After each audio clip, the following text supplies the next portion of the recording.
New টাউনে সাংবাদিক বৈঠক করে কেন্দ্রীয় স্বরাষ্ট্রমন্ত্রী অমিত শাহ তিনি বললেন 92%-এর ওপর ভোট পড়েছে, প্রমাণ করছে তৃণমূলের শাসন যেতে বসেছে। 152-র মধ্যে 110-এরও বেশি আসন বিজেপি পেতে চলেছে। প্রথম এবং দ্বিতীয় দফা মিলিয়ে বিজেপি নিরঙ্কুশ সংখ্যাগরিষ্ঠতা পেতে চলেছে। নিউ টাউনে সাংবাদিক বৈঠকে বললেন কেন্দ্রীয় স্বরাষ্ট্রমন্ত্রী অমিত শাহ। बंगाल के प्रथम चरण के मतदाताओं ने स्पष्ट कर दिया है कि बंगाल भी उसमें जुड़ने जा रहा है।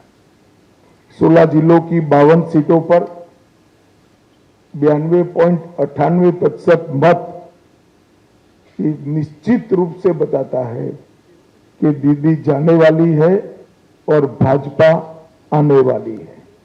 भय जाने वाला है और भरोसा आने वाला है। हमने कल देर रात तक हमारे सभी विधानसभा के कार्यकर्ताओं के साथ भारतीय जनता पार्टी बंगाल की टीम ने एक असेसमेंट करा है, जो पोलिंग हुई है इसका, और मैं स्पष्ट रूप से आपको बताना चाहता हूं 152 सीटों में से 110 से ज्यादा सीटें भारतीय जनता पार्टी जीतने जा रही है।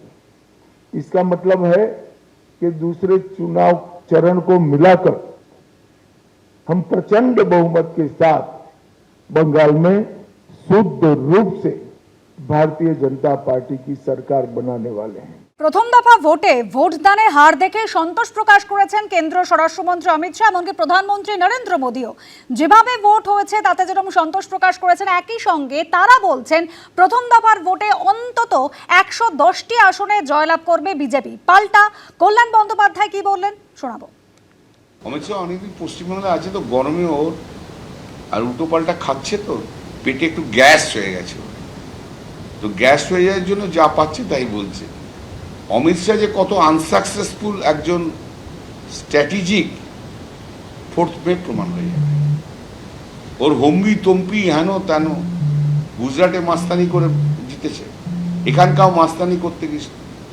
তোমরা জানো যে অমিত শাহের ইনস্ট্রাকশন ইলেকশন কমিশন একটা অর্ডার ইস্যু করেছিল 800 জন বেছে বেছে তৃণমূল কংগ্রেসের লিডারদের তুলে নেওয়ার জন্য, ব্ল্যাঙ্কেট অর্ডার দিয়েছিল।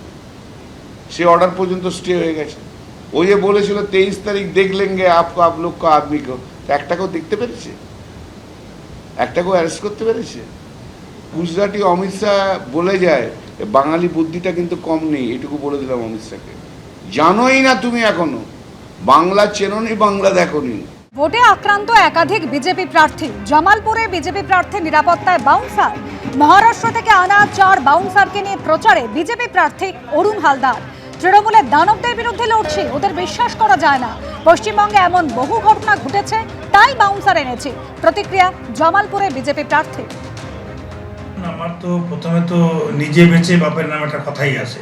তো এখানকার যে দানবদের বিরুদ্ধে লড়ছি, কাদের কথা বলতে এখানে তৃণমূলীদের যে দানবের বিরুদ্ধে আমাদের লড়া হচ্ছে, এদের তো কোনো বিশ্বাস নেই। আপনি মনে করুন যে এই যে 4 নম্বর মণ্ডল আমাদের যে এরিয়াটা, ওই বাঁশবাগানের মধ্যে দিয়ে মাইলের পর মাইল যাওয়াটা, মানে বিনা সেফটি বিনা সিকিউরিটি দিকে যাওয়া, মানে যে কোনো সময় একটা কিছু ঘটাতে পারে। কারণ আমি এখানকার এখন প্রথম প্রতিদ্বন্দ্বীদের কাছে তো এদের তো কোনো বিশ্বাস নেই। আমি জানি না, দেখি 4 জন সিকিউরিটি মহারাষ্ট্র থেকে পাঠিয়ে দিয়েছে। এরা কাশ্মীরে কাজ করেছে, খুব এরা মানে যে কোনো পরিস্থিতি ট্যাকেল করার মতো ক্ষমতা রাখে।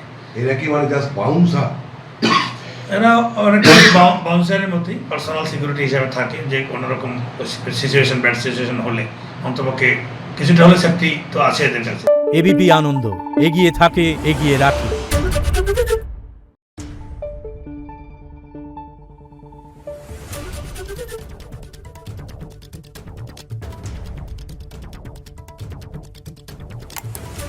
Thank you.